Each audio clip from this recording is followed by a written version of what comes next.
Hello, good day viewers. Welcome to another mathematics presentation. So we are still answering questions based on quadratic equations. So here is our question. Solve x squared plus 3x is equal to 10. So we are going to answer this question using two methods. We are going to use the factorization method. We are also going to use the completing the square method. Okay, so we are going to write our question, which is y x squared plus 3x is equal to 10. Okay, so I'll start with the completing the square method. So you can see that the coefficient of x squared is already a 1 and this 10 is already on the right hand side. Okay, that makes it very easier for us. We are just going to get the coefficient of x on the middle, which is a 3, and we multiply it with half, then we square it. So this will be x squared plus 3x plus 3 over 2 squared equal to 10 plus in brackets 3 over 2 squared. So we have gotten the coefficient of x is a 3. So we said 3 times 1 over 2. Okay, which is 3 times 1 is a 3 over 2, then you square. So once you find this, you need to add it on the left side and the right side. So this is what I've done. Okay, then from here, what are we going to do? So what we are going to do is we are going to focus on the left side. What is common? We have x squared here, and then 3 over 2 in brackets squared. We can factor out here. So you can write x. So the sign of 3 over 2, it's a positive. So x plus 3 over 2 squared equal to 10.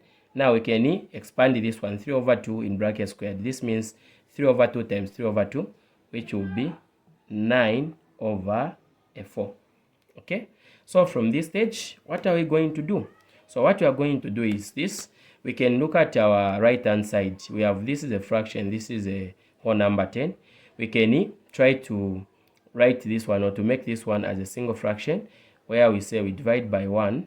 Common denominator, it's a 4. 1 into 4, it's 4. 4 times 10, it's a 40, plus 4 into 4, it's 1.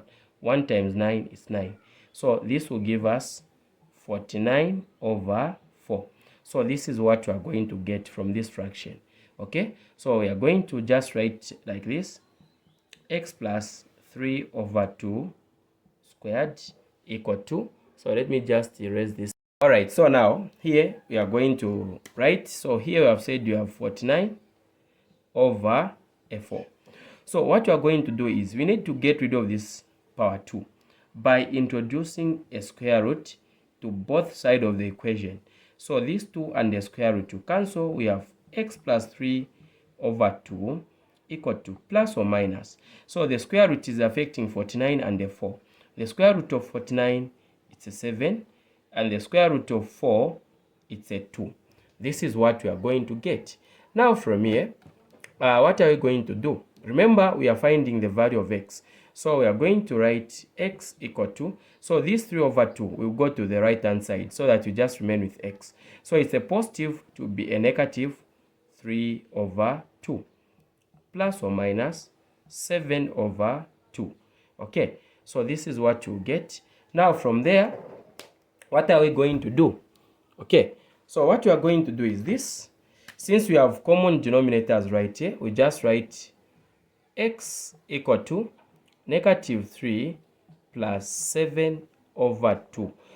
It's a common denominator.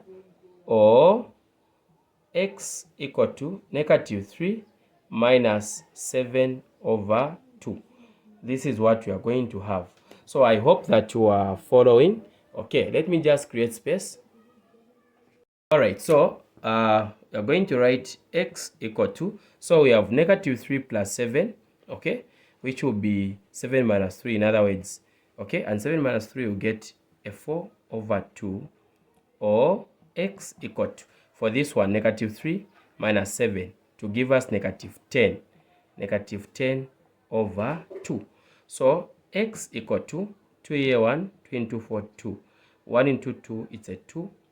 Or x equal to 2 here 1, 2 into 10, it's a 5. Or x is equal to negative what? 5. So this is our answer. So remember, we are using two different methods. So we have used our first method, which is completing the square method. Let us now use the factorization. All right, so we are now using factorization, and this is our question. So we are going to write this one in the general form by taking this positive 10 to the left hand side. So we are going to have x squared plus 3x minus 10 equal to 0. So to use factorization, we need to find the product and the sum. Then we also need to find the factors. Okay, so what is our product in this case? Our product is derived from getting the coefficient of x squared times the number which is here. So coefficient of x squared is a 1. 1 times negative 10. The product is a negative 10. And our sum, we just get the coefficient of x, which is a positive 3. So the sum is positive 3. Now we look for two numbers. When we multiply them, we get negative 10. When we add them, we get a positive 3. So these two numbers are, when we say 5 times negative 2 to give us negative 10. Then the same numbers, 5 plus negative 2, it will give us a positive 3. So 5 and negative 2, these are the factors. So I'm just going to say x squared minus 2x, okay? Then plus 5x minus 10 equal to 0. So 1, 2, 3, 4.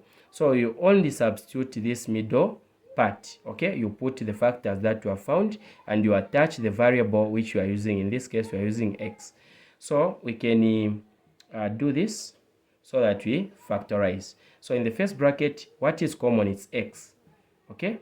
So x into x squared is just x minus x into 2x. We remain with a 2. Plus, here we have 5x minus 1, minus 10. What is common? We look for the highest common factor of 5 and a 10, which is a 5. Open bracket, 5 into 5x, you just remain with x. Positive times negative, it's negative. 5 into 10, it's a 2. Equal to 0. So you have to make sure that what is inside the brackets is the same. Okay, so from here, what are we going to do? Pick one which is common, x minus 2, then x plus 5. X plus 5. Then we equate this to what? To 0. So I hope that you are following. From there, we can say x minus 2 equal to 0, or x plus 5 equal to 0. So we can say x is equal to 2, or x is equal to negative 5. These are the answers. You can see these are the same answers with our previous method. So what you have done here is negative 2 has gone to where 0 is. It's a positive. 0 plus 2 is 2. Negative 5, it has gone to the right hand side. It has become a negative. So these are the answers. Thank you so much. We've come to the end of our short presentation. This has been your presenter, Mr. Mlenga. Bye-bye.